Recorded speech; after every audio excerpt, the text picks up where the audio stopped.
Bisa dibayangkan, bagaimana rasanya dipermalukan di hari yang seharusnya bahagia?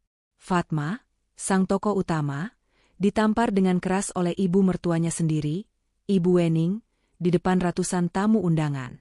Dia dipaksa untuk menyerahkan rumah hasil jerih payahnya sendiri, sebagai kado pernikahan untuk adik iparnya. Tapi kali ini, Fatma tidak tinggal diam. Dia menolak perintah itu dengan tegas. Dan hanya dalam 30 menit, Fatma membalikan keadaan dan membongkar sebuah rahasia yang membuat semua orang terdiam, dan membuat sang mertua syok histeris. Penasaran banget kan, bagaimana cara Fatma membalas mereka? Dan rahasia besar apa yang akhirnya terungkap? Halo, penonton setia cerita Momo. Apa kabarnya hari ini? Semoga semuanya selalu sehat dan berada dalam lindungannya. Ya, siap kembali lagi bersama kami? Siap untuk kisah yang pastinya akan sangat menguji emosi, menguras kesabaran, dan bikin kita semua gregetan banget. Kisah kita kali ini datang dari seorang istri bernama Fatma, dengan judul yang sangat menyayat hati. Berikan rumahmu untuk kado pernikahan iparmu. Perintah mertua sambil menamparku dengan keras di pesta pernikahan adik ipar di hadapan semua tamu. Aku tolak perintah itu. Lalu 30 menit kemudian ku buat dia syok histeris. Seperti biasa, sebelum kita masuk ke babak pertama ceritanya, yuk kita bangun channel Cerita Momo ini bersama-sama. Dukung kami dengan cara menekan tombol like untuk video ini, dan bagi yang baru menemukan channel ini, jangan ragu untuk menekan tombol subscribe dan nyalakan juga lonceng notifikasinya, biar kalian gak ketinggalan kisah-kisah terbaru dari kami. Dan yang paling penting, ayo kita ramaikan kolom komentar. Tulis nama kalian, asal kota kalian dari mana, dan jangan lupa ketik, hadir. Kami ingin tahu dari mana saja penonton setia cerita Momo menonton kisah ini. Sudah siap? Kalau sudah, mari kita masuk ke dalam ceritanya. Fatma memijat pelipisnya, merasakan pening yang berdenyut-denyut seirama dengan dentingan sendok dan garpu dari ruang makan. Di rumah megah miliknya, yang ia bangun bata demi bata dari keringatnya sendiri sebagai seorang konsultan properti sukses, ia justru merasa seperti tamu. Suara tawa Ibu Wening, ibu mertuanya, terdengar begitu lepas, bercampur dengan celotehan manja Nadia, sang adik ipar. Mereka sedang sibuk mencicipi sampel catering untuk pernikahan Nadia yang tinggal menghitung hari. Sebuah pernikahan yang digadang-gadang akan menjadi yang termegah di kalangan sosialita mereka. Fatma menarik napas panjang, mencoba mengusir lelah. Ia baru saja kembali dari rapat maraton dengan klien besar, mengamankan proyek bernilai miliaran. Namun, pencapaian itu terasa hambar setiap kali ia melangkahkan kaki ke dalam istananya sendiri. Sejak Ibu Wening dan Nadia memutuskan untuk tinggal bersama mereka, dengan alasan membantu Fatma mengurus rumah, suasana damai telah lama menguap. Terlebih sejak Heru, suaminya, lebih banyak menghabiskan waktu di rumah, membantu sang ibu mengurus rencana pernikahan adiknya ketimbang mengurus bisnisnya sendiri yang entah bagaimana nasibnya. Heru adalah pria yang dicintai Fatma. Dulu, sebelum ia melihat bagaimana suaminya itu tak lebih dari bayang-bayang ibunya. Setiap keputusan, setiap rencana, selalu harus melalui persetujuan Ibu Wening. Dan kini, fokus utama Ibu Wening adalah pernikahan putri kesayangannya, Nadia. Tidak ada yang boleh kurang. Semuanya harus nomor satu, terbaik, termahal, dan paling, wah. Kata, gengsi, menjadi mantra yang diucapkan setiap hari di rumah itu. Ibu Wening berjalan melintasi ruang tengah, matanya yang tajam meneliti setiap sudut. Langkahnya angkuh di atas lantai marmer impor yang dibeli Fatma. Ia berhenti di depan sebuah vas kristal besar, hadiah dari klien Fatma di Eropa. Ibu Wening mengetuknya pelan, seolah sedang menilai kualitasnya, sebelum akhirnya mengelap jarinya yang seolah berdebu di baju rumahnya. Bagi Ibu Wening, semua kemewahan ini adalah milik putranya, Heru. Dan Fatma hanyalah wanita beruntung yang menumpang hidup pada kemuliaan nama keluarga mereka. Sebuah ironi yang begitu pahit, mengingat Fatmalah yang menanggung hampir seluruh biaya hidup, termasuk gaya hidup mewah Ibu Wening. Malam itu, ketegangan semakin memuncak. Fatma mencoba membuka pembicaraan dengan Heru di kamar mereka. Ia menunjukkan rincian anggaran pernikahan yang ia temukan di meja kerja Heru. Angkanya sungguh fantastis, jauh melampaui apa yang pernah mereka diskusikan. Fatma mencoba berbicara dengan nada serendah mungkin, tak ingin memicu pertengkaran. Ia menyuarakan kekhawatirannya tentang pemborosan yang tidak perlu. Gedung termewah, gaun rancangan desainer ternama, souvenir berupa logam mulia. Semuanya terasa berlebihan. Heru, yang sedang sibuk dengan ponselnya, hanya mendesah pelan. Ia menatap Fatma dengan tatapan yang selalu berhasil membuat Fatma merasa bersalah. Tatapan, demi keluarga. Heru menjelaskan bahwa ini adalah satu-satunya kesempatan mereka untuk menunjukkan siapa keluarga mereka. Ini adalah demi nama baik Heru, demi kebahagiaan Nadia, dan yang terpenting, demi harga diri Ibu Wening. Heru meyakinkan Fatma bahwa semua akan baik-baik saja. Ia meminta Fatma untuk tidak terlalu perhitungan.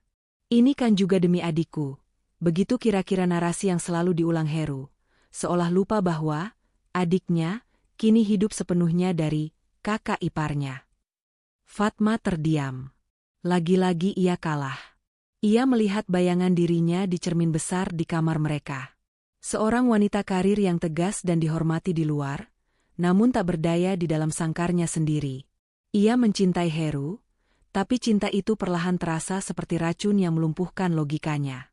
Puncaknya terjadi 3 hari sebelum hari haji. Fatma baru saja hendak beristirahat ketika Ibu Wening dan Nadia memanggilnya ke ruang keluarga.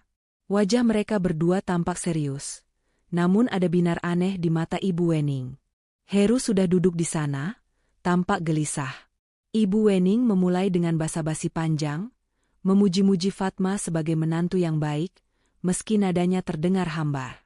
Lalu, Ibu Wening masuk ke intinya. Ia berkata bahwa ada satu hal lagi yang kurang untuk melengkapi kebahagiaan Nadia. Sebuah kado pernikahan. Tapi bukan kado biasa. Bukan mobil mewah, bukan perhiasan. Mata Ibu Wening menatap lurus ke arah Fatma, dingin dan menusuk. Ia menginginkan sesuatu yang bermakna. Sesuatu yang akan menjadi simbol kasih sayang Fatma sebagai kakak ipar.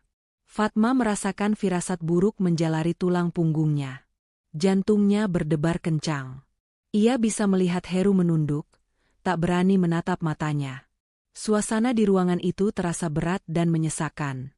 Ibu Wening tersenyum tipis, senyum yang sama sekali tidak terlihat ramah. Ibu yakin, katanya pelan namun penuh penekanan, kamu pasti akan setuju, Fatma. Demi kebahagiaan kami semua. Fatma menelan ludah. Ia belum tahu permintaan apa yang akan keluar dari bibir mertuanya. Namun, satu hal yang ia tahu pasti, badai besar sedang menuju ke arahnya. Dan pernikahan Nadia yang tinggal beberapa hari lagi, bukanlah sebuah perayaan, melainkan sebuah panggung perhitungan. Keheningan di ruang keluarga itu terasa begitu pekat, seolah bisa diiris dengan pisau. 3 pasang mata kini tertuju lurus pada Fatma. Heru, suaminya, masih menunduk, jemarinya bertaut gelisah di pangkuannya. Nadia, sang adik ipar, duduk di sebelah ibunya, wajahnya dibuat semanja mungkin, seolah ia adalah putri kecil yang menunggu hadiah terbesar dalam hidupnya. Dan Ibu Wening, sang ratu di rumah itu, duduk tegak dengan dagu terangkat. Matanya menyorot Fatma dengan keyakinan penuh bahwa permintaannya adalah titah yang tak mungkin ditolak. Fatma mencoba mengatur napasnya yang tiba-tiba terasa sesak. Firasat buruknya semakin kuat. Apa itu, Ibu? Tanya Fatma akhirnya. Suaranya berusaha ia jaga agar tetap tenang, meski hatinya sudah bergemuruh.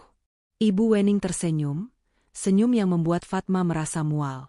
Ia meraih tangan Nadia dan mengelusnya. Putriku sayang. Nadia, Ibu Wening memulai, nadanya dibuat seolah sedang membacakan dongeng. Dia akan segera memulai hidup baru bersama Reza. Tentu saja, sebagai seorang ibu, ibu ingin dia mendapatkan yang terbaik. Ibu ingin dia hidup nyaman, sama seperti kakaknya, Heru, yang hidup sangat nyaman di sini. Jantung Fatma serasa berhenti berdetak. Ia tahu persis kemana arah pembicaraan ini. Rumah ini, istana yang ia bangun dengan darah, keringat, dan air mata. Kamu kan punya banyak properti lain, Fatma, lanjut Ibu Wening, suaranya kini berubah santai, seolah apa yang akan ia minta adalah hal sepele. Beberapa apartemen di pusat kota, ruko yang kamu sewakan, bahkan ada tanah kosong di pinggir kota, kan? Fatma hanya diam. Semua aset itu adalah hasil kerja kerasnya, fondasi masa depannya. Begini, Ibu Wening akhirnya sampai pada intinya. Ibu dan Heru sudah memikirkannya matang-matang. Daripada Nadia dan Reza nanti harus repot-repot mencari rumah, mengontrak, atau bahkan tinggal di rumah orang tua Reza yang sempit itu, alangkah baiknya. Ibu Wening berhenti sejenak, mengambil napas, seolah sedang mempersiapkan pengumuman besar. Alangkah baiknya, rumah ini, ia menggerakkan tangannya, menunjuk ke sekeliling ruang keluarga yang mewah itu, kamu berikan saja untuk Nadia. Sebagai kado pernikahan. Hening. Jika ada jarum yang jatuh di atas karpet tebal itu, suaranya pasti akan terdengar seperti dentuman. Fatma menatap mertuanya, tak percaya dengan apa yang baru saja ia dengar. Ini bukan permintaan. Ini adalah perampokan di siang bolong. Nadia, di sebelah ibunya, langsung bertepuk tangan kecil. Wah, benarkah, Ibu? Kak Fatma? Kakak mau kasih rumah ini buat aku. Wajahnya berseri-seri, seolah kado itu sudah ada di tangannya. Fatma merasakan darahnya mulai mendidih. Tapi ia menahan diri. Ia menoleh ke satu-satunya orang yang seharusnya membelanya. Heru, panggil Fatma, suaranya nyaris tak terdengar. Heru akhirnya mengangkat wajahnya. Pria itu tampak pucat. Ia menghindari tatapan Fatma dan justru menatap ibunya. Fatma, dengar dulu, ucap Heru gugup. Ini demi kebaikan kita semua. Ibu benar, kamu kan masih punya banyak aset lain. Kita bisa pindah ke apartemenmu yang di pusat kota. Untuk sementara. Nanti kita bangun lagi rumah baru yang lebih. Lebih apa, Heru? Potong Fatma, suaranya mulai bergetar, entah karena marah atau karena rasa sakit yang luar biasa di dadanya. Lebih besar? Lebih mewah? Agar ibu bisa memintanya lagi untuk kado pernikahan cucunya nanti. Fatma, jaga bicaramu. Ibu Wening membentak, nada manisnya lenyap seketika. Kamu ini bicara apa? Tentu saja tidak. Ini hanya untuk Nadia. Dia satu-satunya putri ibu. Wajar dong ibu ingin dia bahagia. Kamu sebagai kakak ipar seharusnya ikut senang. Apa susahnya memberi satu rumah saja? Hartamu tidak akan habis. Satu rumah saja. Ibu Wening mengatakannya seolah rumah itu adalah sebungkus permen. Rumah yang menyimpan semua kenangan awal Fatma merintis usahanya. Rumah yang setiap sudutnya ia desain sendiri. Ibu, Fatma mencoba sekali lagi untuk tetap waras. Ini bukan masalah harta. Rumah ini rumah kita, Heru. Rumah tempat kita seharusnya membangun keluarga. Keluarga? Ibu Wening tertawa sinis. Keluarga yang mana? Sampai sekarang kamu bahkan belum bisa memberi Heru seorang anak. Setidaknya, kalau kamu berikan rumah ini pada Nadia, rumah ini akan segera ramai dengan suara tangis cucuku nanti. Itu dia. Pukulan telak di bawah perut. Ibu Wening tahu persis kelemahan Fatma. Tahu persis di mana harus menekan agar ia merasa paling tidak berharga. Fatma dan Heru memang sudah bertahun-tahun mendambakan momongan, dan ketiadaan itu selalu dijadikan senjata oleh Ibu Wening. Fatma merasakan air matanya mulai menggenang. Tapi ia menahannya. Ia tidak akan menangis di depan mereka. Tidak kali ini. Jadi, ini semua sudah kalian rencanakan? Tanya Fatma dingin, menatap Heru dan ibunya bergantian. Kalian memanggilku ke sini bukan untuk berdiskusi, tapi untuk memberitahuku sebuah keputusan. Tentu saja ini keputusan terbaik, sahut ibunya. Dan kamu akan menyetujuinya, Fatma. Pikirkan saja. Pernikahan Nadia tinggal 3 hari lagi. Pengumuman pemberian kado ini akan jadi puncak acara yang indah. Semua tamu akan melihat betapa dermawannya keluarga kita. Betapa baiknya kamu sebagai kakak ipar. Gengsi. Lagi-lagi gengsi. Ibu Wening ingin pamer di depan seluruh tamu undangan. Ingin menunjukkan bahwa putrinya mendapatkan kado pernikahan paling mewah, sebuah rumah megah dari kakak iparnya. Fatma berdiri. Kakinya terasa gemetar, tapi ia paksakan untuk tegak. Jawabanku tidak, Ibu, ucapnya tegas. Ekspresi Ibu Wening dan Nadia langsung berubah. Heru tampak terkejut, seolah tak menduga Fatma akan berani menolak. Apa katamu? Desis Ibu Wening. Aku bilang, tidak. Aku tidak akan memberikan rumahku pada siapapun. Ulang Fatma, kali ini dengan penekanan di setiap kata. Aku pamit ke kamar. Aku lelah. Tanpa menunggu jawaban, Fatma berbalik. Ia berjalan menaiki tangga, mengabaikan teriakan Ibu Wening yang memanggil-manggil namanya, menyumpahinya sebagai menantu tidak tahu diuntung. Fatma tahu, ini bukan akhir. Ini baru saja permulaan. Dan ia harus segera menyiapkan bentengnya. Pintu kamar tidur mewah itu terasa seperti pintu benteng. Begitu Fatma menutupnya, ia bisa mendengar dengan jelas suara bentakan Ibu Wening dari lantai bawah, disusul suara barang pecah. Entah vas bunga atau piring, Fatma tidak peduli. Ia menyandarkan punggungnya di pintu, napasnya terengah, tangannya gemetar hebat. Ia baru saja melakukan hal yang tak terbayangkan. Ia menentang titah sang ratu, Ibu Wening. Keberanian sesaat itu kini dibayar dengan ketakutan yang menjalari seluruh tubuhnya. Tak lama kemudian, gagang pintu bergerak kasar. Heru. Fatma, buka pintunya. Fatma. Suara suaminya terdengar panik. Tapi bukan panik karena mengkhawatirkan Fatma, melainkan panik karena takut pada ibunya. Fatma tidak bergeming. Ia berjalan limbung ke tempat tidur dan duduk di tepinya. Aku butuh waktu sendiri, Heru, desis Fatma pelan. Waktu sendiri? Kamu gila? Kamu baru saja mempermalukan ibu di depan Nadia. Bagaimana bisa kamu bilang? Tidak? Sejak kapan kamu jadi pembangkang begini? Cerocos Heru dari balik pintu. Hati Fatma serasa diremas. Pembangkang. Ia disebut pembangkang di rumahnya sendiri, oleh suaminya sendiri, karena mempertahankan haknya. Sejak kapan kamu jadi kaki tangan ibumu untuk merampok istrimu sendiri? Heru, balas Fatma, suaranya lebih tajam. Terdengar suara Heru menggeram frustrasi. Setelah beberapa kali gedoran yang sia-sia, langkah kakinya menjauh. Malam itu, Fatma tidur sendirian di kamar utama mereka. Ia mengunci pintunya, bukan hanya untuk menahan Heru di luar, tapi untuk menahan seluruh dunia palsu yang ia bangun bersamanya. Sementara Heru, ia tahu pasti, tidur di kamar tamu di sebelah kamar ibunya, seolah sedang melapor dan menyusun strategi baru. 2 hari berikutnya adalah neraka. Pernikahan Nadia tinggal 1 hari lagi, dan rumah itu berubah menjadi medan perang dingin. Ibu Wening dan Nadia menerapkan strategi paling kejam. Mereka menganggap Fatma tidak ada. Jika Fatma duduk di meja makan, mereka akan serempak berdiri dan pindah ke ruang keluarga, membawa piring mereka. Jika Fatma menyapa, mereka akan sibuk dengan ponsel atau berbicara satu sama lain seolah Fatma adalah hantu. Heru menjadi juru bicara mereka. Setiap pagi dan malam, ia akan mendatangi Fatma dengan narasi yang sama. Fatma, ibu jadi sakit. Tekanan darahnya naik. Kamu tega melihat ibumu sendiri menderita?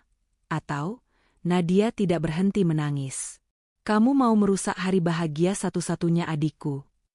Dan yang paling menyakitkan, aku malu, Fatma.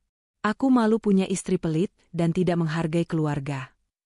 Semua kata-kata itu seperti jarum kecil yang menusuk jantung Fatma. Tapi ada sesuatu yang berubah dalam diri Fatma malam itu. Setiap tusukan tidak lagi membuatnya berdarah, tapi justru membuatnya semakin keras, semakin dingin. Ia melihat suaminya dengan kacamata yang baru.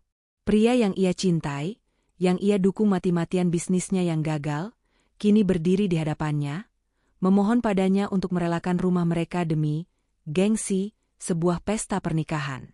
Puncaknya adalah H1, malam sebelum pernikahan. Fatma sedang memeriksa beberapa dokumen pekerjaan di ruang kerjanya, ketika Ibu Wening masuk tanpa mengetuk. Ini adalah pertama kalinya mertuanya itu berbicara langsung padanya sejak penolakan tempo hari. Wajahnya dingin dan penuh perhitungan. "Saya tidak tahu iblis apa yang merasukimu," kata Ibu Wening pelan, nadanya mengancam. "Tapi saya peringatkan kamu. Besok adalah hari besar untuk putri saya. Saya sudah terlanjur memberitahu beberapa keluarga besar dan teman-teman arisan saya tentang kado spesial itu. Saya sudah bilang ke MC-nya untuk menyiapkan sesi khusus penyerahan kado darimu." Fatma membeku. Jadi, mereka tidak hanya meminta. Mereka sudah merencanakannya. Mereka sengaja menciptakan situasi di mana Fatma tidak bisa menolak di depan umum. Jika ia menolak di pesta, ia yang akan terlihat jahat. "Besok," lanjut Ibu Wening, mendekatkan wajahnya. "Saat MC memanggil namamu, kamu naik ke panggung. Kamu berikan pidato singkat, dan kamu serahkan kuncinya pada Nadia. Jangan buat drama. Jangan buat malu keluarga ini. Mengerti?" Ibu Wening tidak menunggu jawaban. Ia berbalik dan meninggalkan ruangan, meninggalkan Fatma yang kini benar-benar mengerti. Ini bukan lagi permintaan gila. Ini adalah jebakan. Perampokan terencana yang akan disaksikan ratusan orang. Kemarahan yang tadinya membara pelan kini meledak dalam dirinya. Tapi kemarahan itu anehnya terasa dingin. Ia tidak akan menangis. Ia tidak akan menyerah. Mereka salah memilih lawan. Mereka pikir mereka bisa menjebaknya di depan umum? Fatma akan membiarkan mereka memainkan permainan itu. Tangannya meraih ponsel. Ia mengunci pintu ruang kerjanya, memastikan tidak ada yang bisa menguping. Jarinya menekan sebuah nomor yang sudah lama ia simpan untuk keadaan darurat. "Halo, selamat malam, Pak Baskoro," ucap Fatma pelan, suaranya mantap. "Maaf mengganggu malam-malam. Ini Fatma. Saya punya situasi yang sangat mendesak. Saya butuh bantuan hukum Anda ya, besok. Di pesta pernikahan adik ipar saya." Di seberang telepon, Pak Baskoro, pengacara sekaligus konsultan hukum perusahaannya, mendengarkan dengan saksama. Fatma menceritakan semuanya, dari permintaan gila, tekanan psikologis, hingga rencana jebakan di atas panggung. Semakin lama Fatma berbicara, suaranya semakin percaya diri. Ia bukan lagi korban. Ia sedang merancang strategi perangnya sendiri. "Bisa, Pak?" tanya Fatma di akhir. Terdengar suara berat Pak Baskoro. "Bisa, Bu Fatma. Kebetulan sekali. Ada beberapa dokumen yang ingin saya konfirmasi juga dengan Pak Heru. Saya akan datang besok sebagai tamu undangan, Ibu. Datanglah ke pesta itu seolah Ibu tidak punya rencana apa-apa. Serahkan sisanya pada saya." Telepon ditutup. Fatma menatap pantulan dirinya di layar komputer yang gelap. Ia akan datang ke pesta itu. Ia akan membiarkan Ibu Wening merasa menang. Ia akan naik ke panggung jika diminta. Tapi, kado yang akan ia berikan bukanlah kunci rumah, melainkan sebuah kebenaran yang akan meruntuhkan panggung kemunafikan mereka. Pagi di hari pernikahan Nadia disambut dengan hiruk-pikuk yang luar biasa di rumah Fatma. Rumah itu sudah seperti markas event organizer.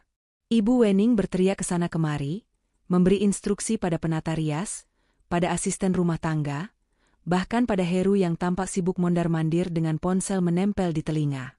Anehnya, tak ada satupun yang berani mengganggu Fatma. Kamarnya seolah menjadi pulau terpencil yang dihindari oleh semua orang. Mereka mengira Fatma sedang merajuk atau patah hati setelah kekalahannya tempo hari. Fatma sendiri terbangun bukan karena alarm, tapi karena sebuah tekad yang dingin dan solid. Ia mandi dengan tenang, membiarkan air hangat menghapus sisa-sisa kegelisahan. Hari ini adalah hari perhitungan. Selesai mandi, ia tidak langsung mengenakan jubah mandi. Ia berdiri di depan cermin besar, menatap pantulan dirinya. Mata yang biasanya hangat itu kini memancarkan kilat baja. Ia tidak lagi melihat dirinya sebagai korban. Ia membuka lemari pakaian, mengabaikan gaun-gaun berwarna pastel yang biasa ia kenakan. Tangannya terulur pada sebuah gaun long dress berwarna midnight blue yang ia beli untuk acara penganugerahan bisnis tahun lalu. Gaun yang memancarkan aura kekuasaan, elegan namun mengintimidasi. Ia merias wajahnya dengan saksama. Bukan riasan sendu, tapi riasan yang tajam dan berkelas.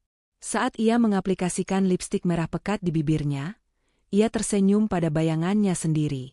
Ini bukan lagi Fatma si menantu penurut. Ketika ia menuruni tangga utama, semua aktivitas di ruang keluarga sempat terhenti. Ibu Wening, Nadia yang sedang dirias, dan Heru, semuanya menoleh. Ada keterkejutan sesaat di mata mereka. Mereka mungkin mengharapkan Fatma turun dengan mata bengkak dan wajah kuyu. Tapi yang mereka lihat adalah seorang ratu yang siap menghadiri pesta dansa. Nadia mencibir pelan, tumben kakak dandan heboh. Kirain gak semangat datang ke nikahanku. Ibu Wening hanya tersenyum tipis, sinis, dan penuh kemenangan. Bagus, Fatma, katanya. Akhirnya kamu sadar diri. Memang begini seharusnya. Kamu harus terlihat pantas mendampingi keluarga kami. Ingat pesan ibu kemarin. Jangan buat drama. Senyum yang manis. Ibu Wening mengira penampilan Fatma adalah tanda penyerahan diri, sebuah usaha untuk menebus dosa penolakannya. Heru mendekat, wajahnya tampak lega. Ia mengira istrinya sudah luruh dan kembali normal. Kamu cantik sekali, sayang. Heru mencoba meraih lengan Fatma. Fatma bergerak sedikit ke samping, membuat tangan Heru tergantung canggung di udara. Terima kasih. Sebaiknya kita berangkat sekarang. Nanti kalian terlambat di hari besar kalian, jawab Fatma, suaranya datar dan dingin. Perjalanan menuju ballroom hotel bintang 5 tempat pesta diadakan terasa sangat menyesakan. Fatma duduk di kursi belakang bersama Heru, sementara Ibu Wening duduk di depan laksana seorang komandan. Ibu Wening tak henti-hentinya memberi wejangan pada Heru tentang tamu-tamu VVIP yang harus disambut secara pribadi. Tak sekalipun ia bertanya pada Fatma.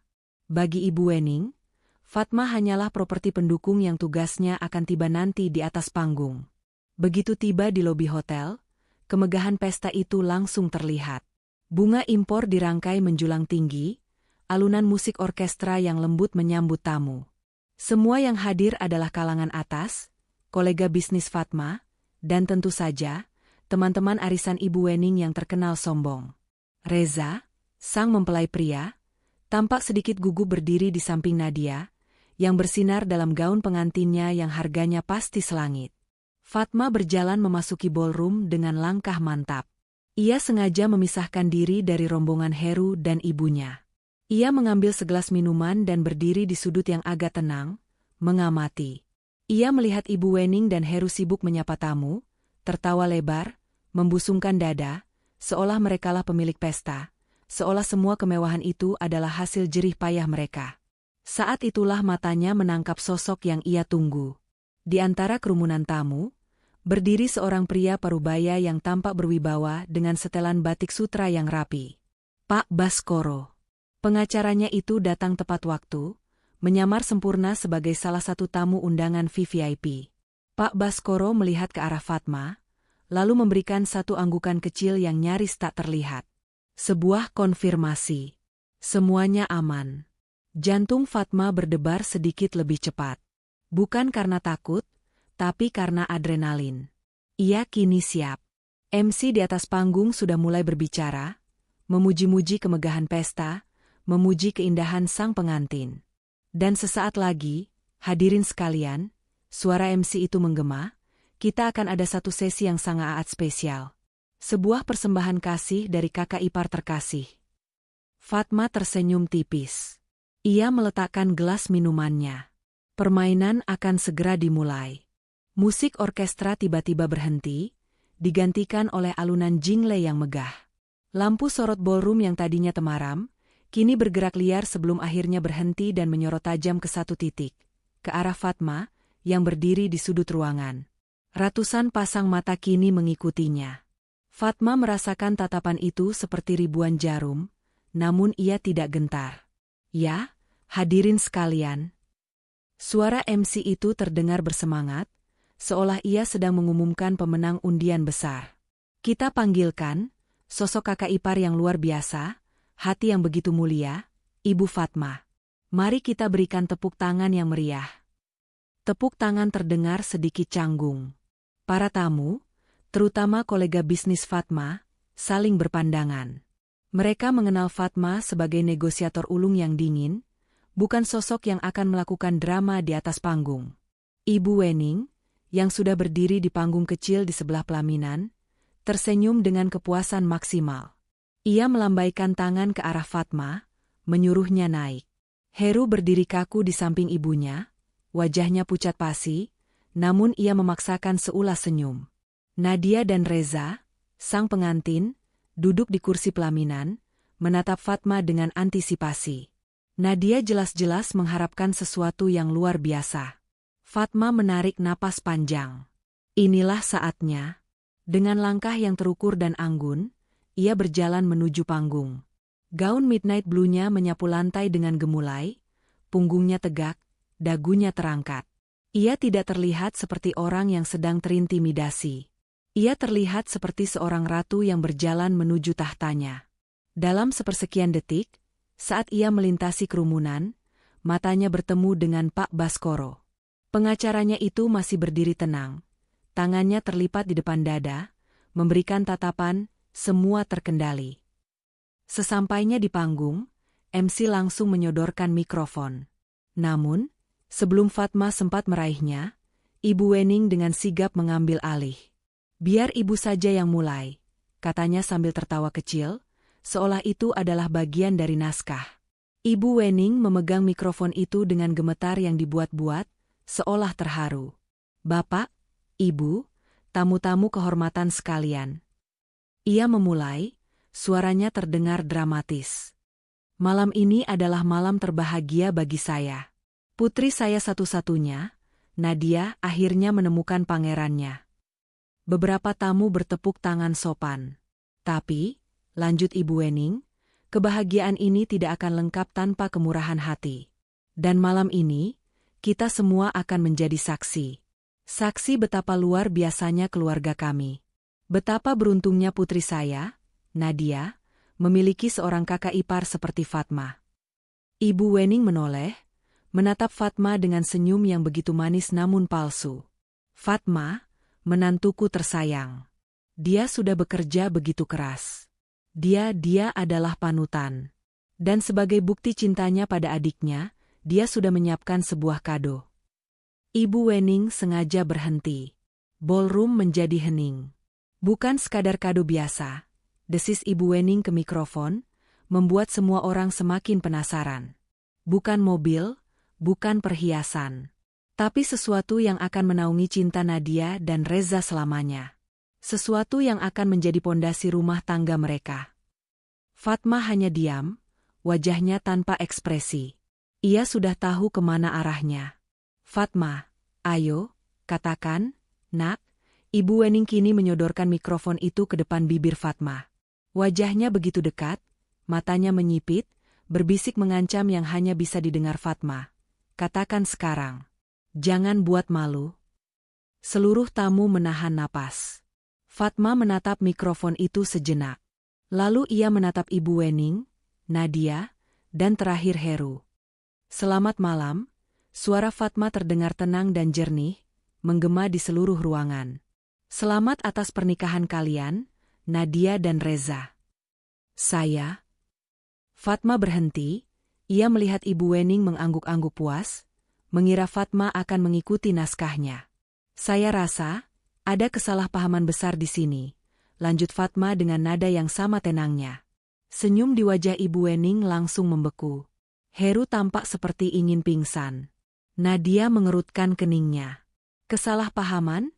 Ulang Ibu Wening, nadanya masih mencoba terdengar ramah di depan mikrofon, meski matanya sudah menusuk marah. Ya, tegas Fatma. Saya mendoakan kebahagiaan untuk Nadia. Tapi kado yang ibu maksud, kado rumah itu, tidak ada. Dan tidak akan pernah ada. Hening. Jika tadi hening karena penasaran, kini hening karena syok. Wajah Ibu Wening memerah padam. Gengsi yang ia bangun setinggi langit di depan teman-teman arisannya kini runtuh dalam hitungan detik. Ia dipermalukan. Di panggungnya sendiri. Kamu. Ibu Wening gemetar hebat. Ia lupa ada mikrofon di tangannya. Ia lupa ada ratusan tamu yang menonton. Yang ada di pikirannya hanyalah amarah. Dasar menantu tidak tahu diri. Tidak tahu diuntung. Teriak Ibu Wening. Dan saat itu juga, plak, sebuah tamparan keras mendarat di pipi kiri Fatma. Suaranya begitu nyaring, terdengar jelas ke seluruh penjuru ballroom. Musik yang baru saja mencoba mengalun pelan, langsung mati total. MC ternganga. Para tamu di barisan depan refleks berdiri. Pipi Fatma terasa panas dan perih. Ia bisa merasakan air mata mengancam keluar, bukan karena sakit fisik, tapi karena puncak penghinaan ini. Berani kamu mempermalukan saya? Hah? Bentak Ibu Wening lagi, tangannya terangkat hendak menampar lagi. Tapi Fatma tidak menunduk. Ia tidak menangis. Ia perlahan mengangkat wajahnya, menatap lurus ke mata Ibu Wening yang menyala-nyala. Ada jejak 5 jari yang memerah di pipinya, menjadi saksi bisu. Dengan ketenangan yang mengerikan, Fatma meraih mikrofon dari tangan MC yang masih membeku. Ia mendekatkan mikrofon itu ke bibirnya. Seperti yang saya katakan, suara Fatma bergetar sedikit karena tamparan, tapi terdengar jelas dan mantap. Aku tolak perintah itu. Ballroom yang tadinya hening karena syok, kini meledak dalam lautan bisik-bisik. Suaranya seperti ribuan lebah yang marah. Tamparan itu, yang begitu keras dan nyata, kini menjadi pusat gosip terpanas di setiap meja. Jejak 5 jari merah di pipi Fatma adalah bukti nyata yang tak terbantahkan. Ibu Wening berdiri gemetar, bukan karena penyesalan, tapi karena luapan amarah yang belum tuntas. Matanya masih melotot buas, napasnya terengah. Di pelaminan, Nadia, sang pengantin, akhirnya tak bisa menahan diri.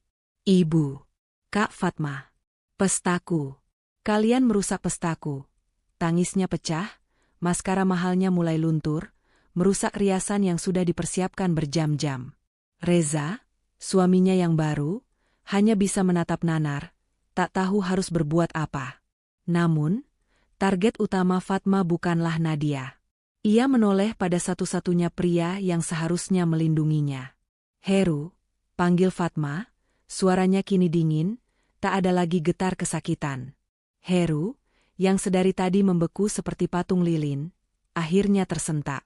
Tapi reaksinya bukanlah membela Fatma. Ia justru melangkah maju, wajahnya pucat karena malu. Fatma, sudah cukup. Desisnya, mencoba meraih lengan Fatma untuk menariknya turun panggung. Jangan buat malu lagi. Ayo minta maaf sama ibu. Minta maaf. Hati Fatma yang tadinya hanya retak, kini hancur berkeping-keping. Suaminya baru saja memintanya meminta maaf karena telah ditampar di depan umum. Fatma menepis tangan Heru dengan kasar. Sebuah gerakan kecil, namun penuh penolakan mutlak. Minta maaf? Fatma tertawa, tawa yang terdengar begitu getir dan menyakitkan, membuat para tamu semakin terdiam. Minta maaf untuk apa? Heru? Minta maaf karena aku tidak mau memberikan rumahku? Minta maaf karena aku tidak mau menuruti perampokan terencana kalian? Jaga mulutmu, Fatma. Ibu Wening kembali berteriak. Ia mencoba merebut mikrofon dari tangan Fatma. Tapi Fatma memegang mikrofon itu erat-erat. Ia menatap ratusan tamu yang kini menontonnya seperti sebuah tontonan sirkus. Maafkan saya, Bapak dan Ibu sekalian, ucap Fatma, suaranya kini lantang, dipenuhi otoritas yang selama ini ia sembunyikan di rumah. Maafkan saya karena Anda semua harus menyaksikan drama keluarga yang menjijikan ini. Anda semua diundang ke sini untuk sebuah perayaan. Tapi, Fatma menoleh, menatap tajam Heru dan Ibu Wening. Saya diundang ke sini untuk sebuah penjebakan. Apa maksudmu? Geram Heru. Kamu pikir aku bodoh? Heru, balas Fatma. Kamu dan ibumu merencanakan ini, kan? Sengaja mengumumkan kado rumah di atas panggung, di depan semua tamu, di depan kolega bisnisku. Kalian pikir, Dengan begitu aku akan terpojok, aku akan malu, dan akhirnya menyerahkan kunci rumah itu demi gengsi kalian. Heru dan Ibu Wening tidak bisa menjawab. Wajah mereka adalah bukti pengakuan yang paling jelas. Kalian benar, lanjut Fatma. Aku memang malu. Tapi aku tidak akan menyerah. Aku sudah bilang, aku tolak perintah itu. Lalu apa maumu sekarang? Hah? Tantang Ibu Wening. Mengacaukan pesta putriku? Silakan. Ambil saja suamimu. Pergi dari sini. Aku tidak sudi punya menantu pelit dan tidak tahu berbakti sepertimu. Oh, Ibu, Fatma tersenyum, senyum yang membuat Ibu Wening merinding. Anda salah besar. Saya tidak akan pergi. Setidaknya belum. Karena kado saya yang sebenarnya baru akan dimulai. Fatma mengangkat tangannya sedikit, melihat jam tangan berlian di pergelangannya. Gerakan itu terlihat begitu elegan, sekaligus begitu mengancam. Tepat 30 menit dari sekarang, Ibu, bisik Fatma ke mikrofon. Tepat 30 menit, Anda akan mengerti apa arti dari tamparan Anda tadi. Apa maksudmu? Jangan main teka-teki, sialan, maki Ibu Wening. Fatma mengabaikannya. Ia memutar tubuhnya, menghadap ke kerumunan tamu. Saya rasa, pesta ini sudah selesai, katanya tenang. Saat itulah, di pintu masuk utama ballroom, terjadi sedikit keributan. Pak Baskoro, yang sedari tadi diam, kini melangkah maju. Ia tidak sendirian. Di belakangnya, berjalan 2 orang petugas keamanan hotel yang tegap, dan yang paling mengejutkan seorang pria berseragam polisi. Mereka berjalan lurus, bukan ke panggung, tapi ke meja wedding organizer dan manajer hotel yang berdiri di sudut ruangan. Pak Baskoro menunjukkan sebuah map berisi dokumen. Manajer hotel itu membacanya, wajahnya langsung pucat. Ia menelpon seseorang. Di atas panggung, Heru melihat kedatangan polisi itu. Keringat dingin mulai bercucuran di dahinya. Fatma, apa yang kamu lakukan? Siapa mereka? Fatma menatap suaminya untuk terakhir kali. Mereka? Mereka adalah kado dariku, Heru. Kado yang akan memastikan bahwa keadilan disajikan malam ini juga. Selamat menikmati 30 menit terakhir kemewahan palsumu. Tanpa berkata apa-apa lagi, Fatma meletakkan mikrofon itu di lantai panggung. Ia berbalik dan berjalan turun dari panggung. Ia berjalan melewati meja-meja tamu yang terdiam. Pipi kirinya masih memerah, namun punggungnya tegak. Ia tidak melarikan diri. Ia baru saja menyalakan bom waktu. Fatma tidak berjalan keluar ballroom. Ia hanya berhenti di dekat pintu keluar, di samping pilar marmer yang kokoh, seolah pilar itu adalah cerminan dirinya yang baru. Dari sana, ia bisa melihat panggung dengan jelas. Panggung yang tadinya adalah tempat penghinaannya, kini akan menjadi panggung kehancuran mereka. Pipinya masih berdenyut perih, namun hatinya terasa beku, mati rasa. Di atas panggung, suasana kacau balau.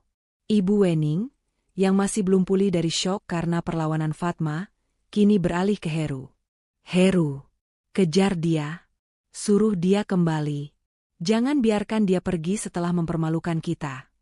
Bentak Ibu Wening, suaranya masih bergema meski tanpa mikrofon. Heru tampak bingung. Sebagian dirinya ingin mengejar Fatma, tapi sebagian besar dirinya lumpuh karena tatapan ratusan tamu. Ia mencoba menenangkan ibunya. Ibu, tenang dulu, Bu, nanti kita. Tenang, potong Ibu Wening. Pesta ini hancur, reputasi kita hancur.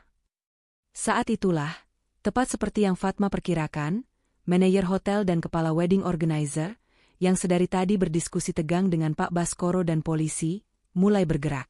Musik yang tadi sempat mencoba hidup lagi, kini mati total. Serentak. Lampu spotlight romantis di pelaminan padam, digantikan oleh lampu utama ballroom yang putih dan benderang. Terang benderang, menelanjangi setiap ekspresi malu dan bingung di wajah para tamu. Kepala wedding organizer, W.O., seorang pria yang biasanya ramah, kini berjalan ke atas panggung dengan wajah merah padam karena marah. Ia merebut mikrofon dari MC yang gemetaran.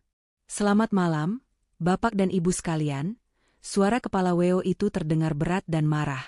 Atas nama manajemen hotel dan seluruh vendor, kami memohon maaf yang sebesar-besarnya. Pesta ini, kami hentikan. Jika tamparan tadi adalah ledakan kecil, ini adalah gempa bumi. Ibu Wening membelalak. Apa-apaan ini? Beraninya kamu. Saya bayar kamu mahal untuk mengurus pesta, bukan menghentikannya. Justru itu masalahnya, Ibu Wening. Balas sang Weo, tak ada lagi nada sopan. Anda tidak membayar kami. Ibu Wening terdiam. Heru memucat. Apa maksudmu? Saya sudah berikan cek. Cek untuk pelunasan. Bantah Heru, suaranya bergetar. Cek? Kepala Weo itu tertawa sinis. Anda bilang cek ini? Ia mengangkat selembar kertas. Cek ini kosong, Pak Heru. Dan kartu kredit unlimited yang Anda jaminkan untuk DP gedung, baru saja ditolak. Limitnya dibekukan. Semua mata kini beralih dari Ibu Wening ke Heru. Pria itu terhuyung, ia seperti kehabisan udara. Tidak mungkin. Desis Heru, tangannya merogoh saku, mencari ponsel. Saat itulah Pak Baskoro melangkah maju dengan tenang, diikuti oleh petugas polisi di belakangnya. Ia mengambil mikrofon lain. Selamat malam. Nama saya Baskoro, kuasa hukum dari Ibu Fatma. Saya di sini untuk meluruskan beberapa hal. Suaranya tenang namun mematikan. Cek itu kosong, dan kartu kredit itu dibekukan, karena dananya memang bukan milik Pak Heru. Lanjut Pak Baskoro.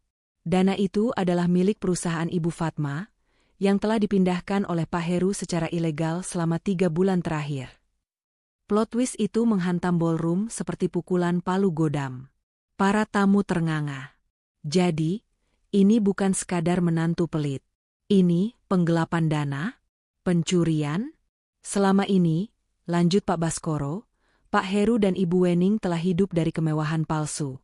Mereka menggunakan dana perusahaan Ibu Fatma untuk membiayai gaya hidup dan pesta pernikahan mewah ini.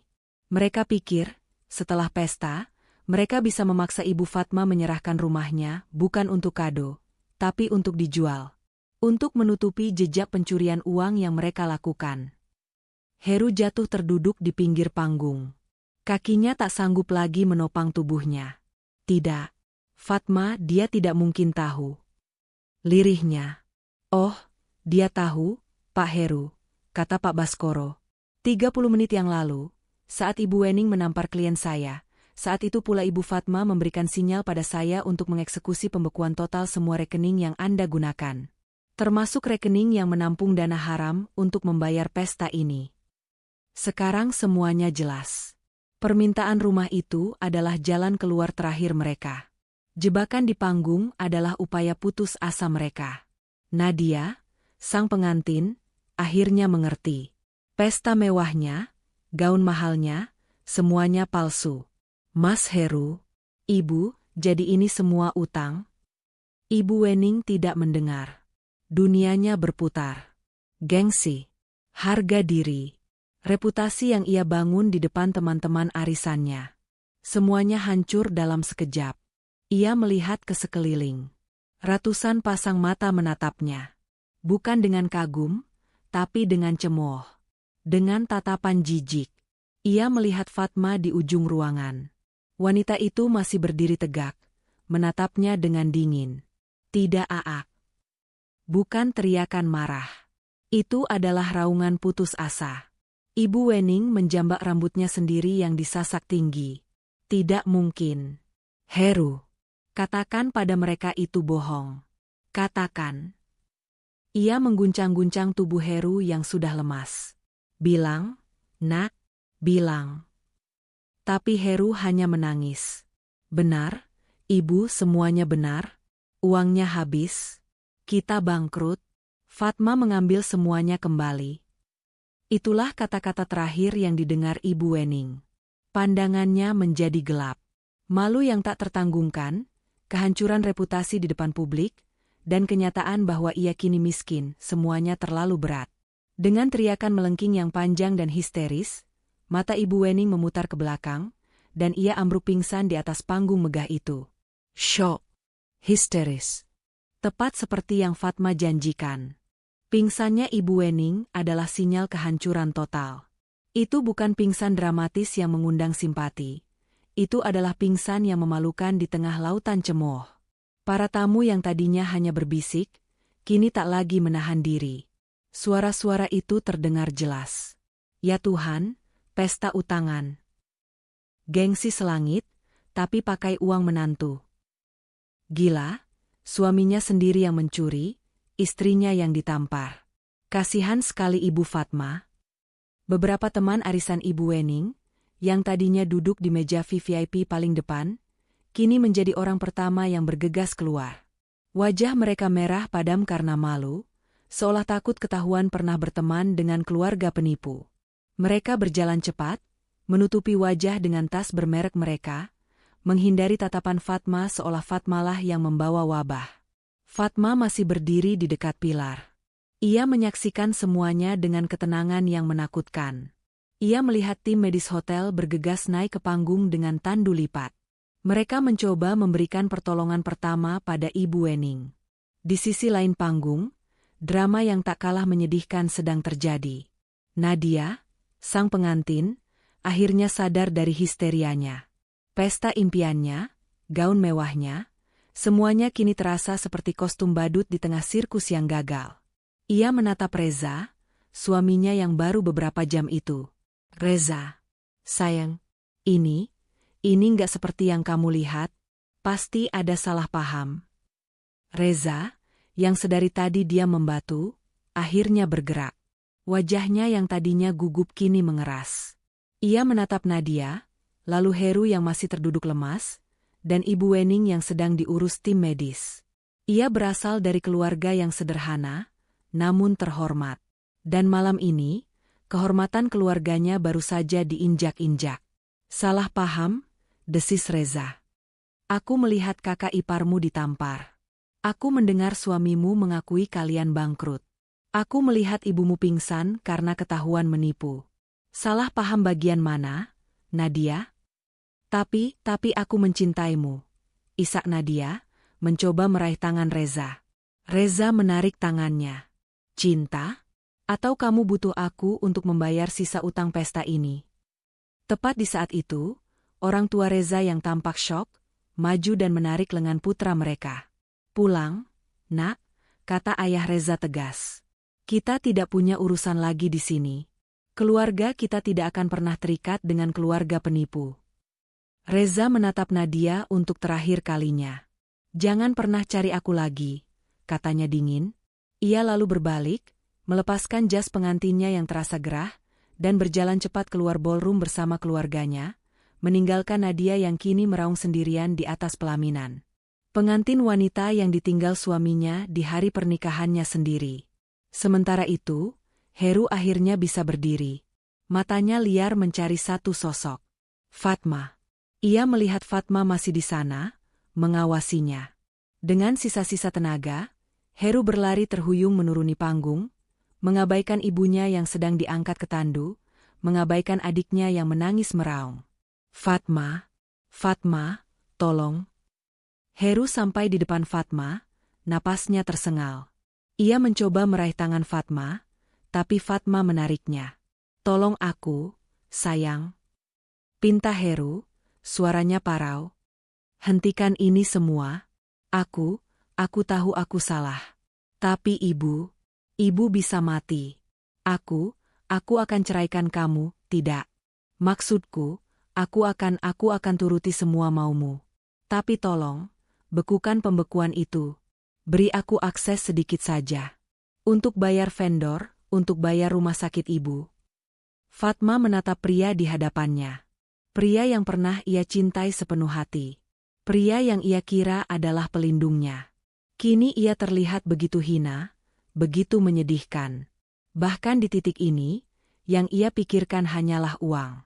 Sudah terlambat, Heru, jawab Fatma, suaranya datar. Belum terlambat.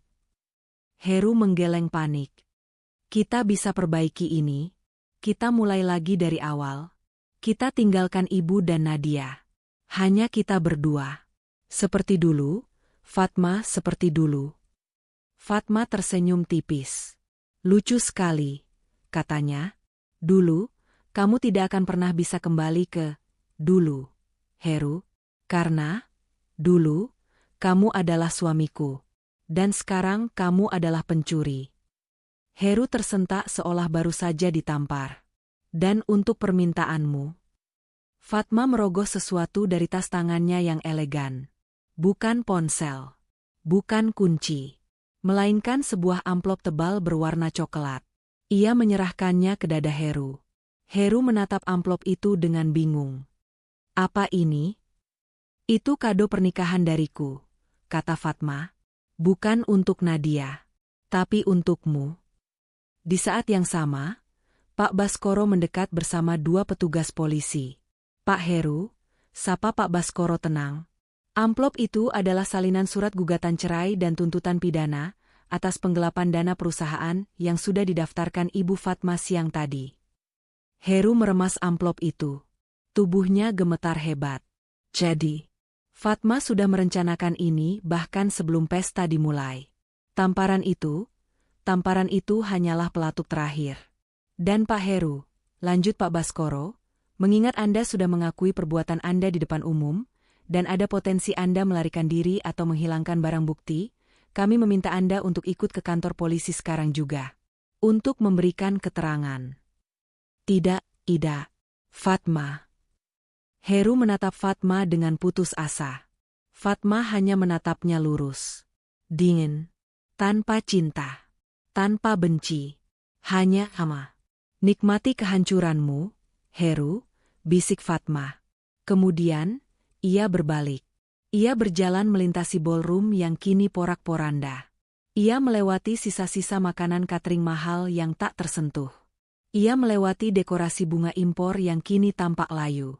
Saat ia sampai di pintu keluar, ia sempat berpapasan dengan tim medis yang mendorong tandu Ibu Wening, yang baru saja sadar dan kembali meraung histeris. Fatma tidak menoleh. Ia terus berjalan keluar, menuju udara malam yang dingin. Saat pintu lobi hotel terbuka, ia menarik napasnya dalam-dalam. Udara yang ia hirup terasa begitu segar, begitu bersih. Untuk pertama kalinya setelah bertahun-tahun, ia merasa bebas. Malam yang gemerlap itu berakhir dalam kehinaan. Ballroom yang tadinya dipenuhi aroma bunga impor, kini berbau skandal. Para tamu VVIP pulang dengan satu cerita, bukan tentang indahnya pernikahan Nadia, tapi tentang hancurnya dinasti palsu Ibu Wening. Ambulans yang membawa Ibu Wening melaju dalam diam, disusul mobil polisi yang membawa Heru ke kantor polisi untuk dimintai keterangan lebih lanjut atas laporan resmi yang dilayangkan Pak Baskoro atas nama perusahaan Fatma. Di pelaminan, Nadia ditinggalkan sendirian. Gaun pengantinnya yang seputih salju kini kotor oleh air mata dan debu lantai panggung tempat ibunya pingsan. Bagi Fatma, malam itu berakhir di salah satu unit apartemen miliknya yang lain, sebuah penthouse sederhana namun aman yang tidak diketahui Heru. Ia menatap pantulan wajahnya di jendela kaca yang menghadap gemerlap lampu kota. Jejak tamparan Ibu Wening masih sedikit terlihat, bengkak dan memerah. Namun, untuk pertama kalinya, Fatma tidak merasakan sakit. Ia merasa hampa, tapi hampa yang melegakan. Seolah beban seberat gunung akhirnya terangkat dari pundaknya. Pagi harinya, berita itu tidak meledak di media massa. Pak Baskoro sudah memastikan itu. Skandal ini ditangani dengan presisi hukum, bukan gosip murahan. Yang meledak adalah neraka pribadi bagi Heru, Ibu Wening, dan Nadia. Di kantor polisi, Heru menjalani malam terpanjang dalam hidupnya. Ia ditempatkan di ruang interogasi yang dingin, berbau apak, jauh dari kemewahan yang biasa ia nikmati. Sisa-sisa arogansinya luntur seiring terbitnya matahari. Ia mencoba menggunakan nama besar keluarganya, tapi nama itu kini tak ada harganya. Di hadapan penyidik, Heru awalnya mencoba menyangkal, menuduh Fatma berlebihan, menyebut ini hanya masalah rumah tangga. Namun, Pak Baskoro tidak datang dengan tangan kosong. Bukti yang ia serahkan bukan hanya main-main. Rekening koran selama 6 bulan terakhir. Jejak transfer digital yang jelas dari rekening perusahaan Fatma ke rekening pribadi Heru, lalu ke rekening berbagai vendor pernikahan mewah. Bahkan ada bukti percobaan pemalsuan tanda tangan Fatma untuk mencairkan deposito perusahaan. Di hadapan bukti-bukti telah itu, Heru tak bisa berkutik. Ia bukan lagi suami yang sedang bertengkar. Ia adalah tersangka penggelapan dana. Statusnya resmi dinaikkan menjadi tahanan. Sementara itu, Ibu Wening terbangun di rumah sakit.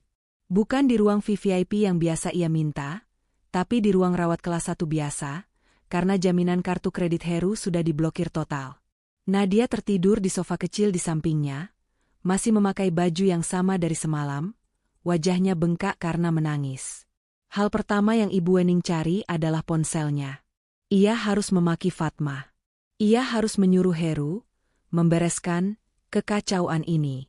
Tapi yang ia dapati adalah puluhan pesan dari teman-teman arisannya. Bukan pesan simpati, melainkan pesan cemooh, pesan yang menagih utang arisan, dan pesan yang memutuskan pertemanan. Reputasinya kini tak lebih dari sampah. Nadia, bangun. Di mana Heru? Kenapa dia biarkan ibu di sini? Bentak Ibu Wening, kepalanya masih pusing. Nadia terbangun dengan kaget. Aku tidak tahu, Ibu. Semalam Mas Heru dibawa polisi, lirih Nadia. Ibu Wening terdiam. Polisi. Jadi ini bukan sekadar gertakan. Setelah dokter menyatakan ia hanya mengalami syok dan tekanan darah tinggi ringan, Ibu Wening memaksa untuk pulang. Ia tidak sudi menghabiskan 1 sen pun di tempat yang tidak berkelas ini. Dengan sisa uang tunai yang dimiliki Nadia, mereka memesan taksi online, sebuah penghinaan terbesar bagi Ibu Wening. Tujuan mereka hanya satu, rumah Fatma. Rumah yang mereka anggap milik mereka. Ibu Wening berencana masuk, mengamankan barang-barang berharganya, dan menyusun rencana balasan. Namun, pemandangan yang menyambut mereka di gerbang rumah megah itu adalah puncak kehancuran mereka. Gerbang besi yang tinggi itu terkunci rapat. Bukan hanya terkunci, tapi juga terpasang rantai baru yang besar. Dan di atas gerbang itu, tertempel selembar surat resmi yang dilaminating.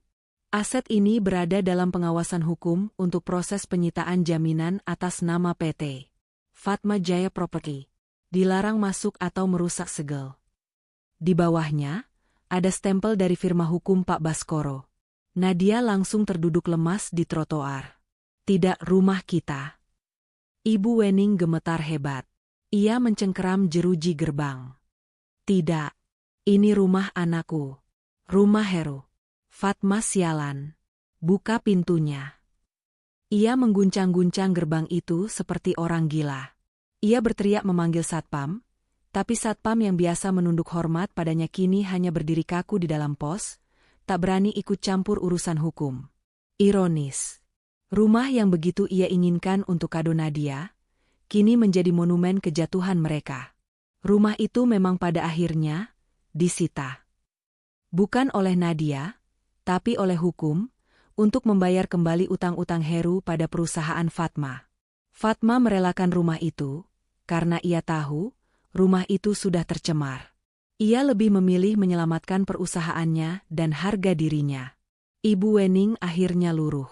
Ia terduduk di tanah yang kotor di luar gerbang, bersandar pada pilar yang sama tempat ia biasa menyuruh supir membukakan pintu untuknya. Ia menatap segel itu dengan pandangan kosong. Heru di penjara. Nadia ditinggal suami. Dirinya kini menjadi bahan tertawaan. Dan ia kini resmi menjadi gelandangan. Waktu tidak pernah menunggu siapapun. 6 bulan berlalu sejak malam pesta pernikahan yang hancur itu. Gema skandal telah mereda, digantikan oleh cerita-cerita baru. Namun bagi mereka yang terlibat, hidup telah berubah selamanya. Di sebuah rumah kontrakan kecil di pinggiran kota yang padat, Ibu Wening kini menghabiskan hari-harinya dalam keheningan yang pahit. Kemewahan telah lenyap. Tak ada lagi arisan sosialita, tak ada lagi pelayan yang bisa ia perintah. Ia harus belajar memasak nasi sendiri, mencuci pakaiannya sendiri, dan yang paling menyakitkan, berdamai dengan tatapan sinis tetangga yang entah bagaimana tahu siapa dirinya dari berita viral sesaat. Nadia tetap bersamanya, Tapi ia bukan lagi putri manja yang ceria. Ia kini bekerja sebagai staf administrasi di sebuah pabrik garmen, wajahnya selalu tertunduk, menanggung malu atas nasib keluarga dan status janda yang ia sandang bahkan sebelum ia sempat berbulan madu. Mereka berdua hidup dalam penyesalan yang tak terucap. Setiap kali mereka makan dengan lauk seadanya, bayangan ballroom hotel, dekorasi bunga impor, dan tamparan Ibu Wening selalu hadir di antara mereka. Heru bernasib lebih buruk. Di pengadilan, ia terbukti bersalah atas penggelapan dana perusahaan. Dengan bukti-bukti yang disajikan Pak Baskoro, ia dijatuhi hukuman 3 tahun penjara. Di balik jeruji, ia akhirnya punya banyak waktu untuk berpikir. Ia merindukan Fatma. Bukan kemewahan Fatma, tapi kebaikan hati Fatma, dukungan tulusnya, senyumnya yang dulu selalu menyambutnya pulang. Ia menulis surat permintaan maaf berkali-kali, namun tak satu pun pernah ia kirim. Ia tahu, ia tak pantas lagi. Dan Fatma, jauh dari hiruk-pikuk kejatuhan mereka, Fatma memulai lembaran baru. Ia memang harus merelakan rumah megah itu. Rumah yang menjadi simbol kesuksesannya sekaligus penjara rumah tangganya, akhirnya dilelang oleh bank untuk menutupi kerugian perusahaan yang disebabkan oleh Heru.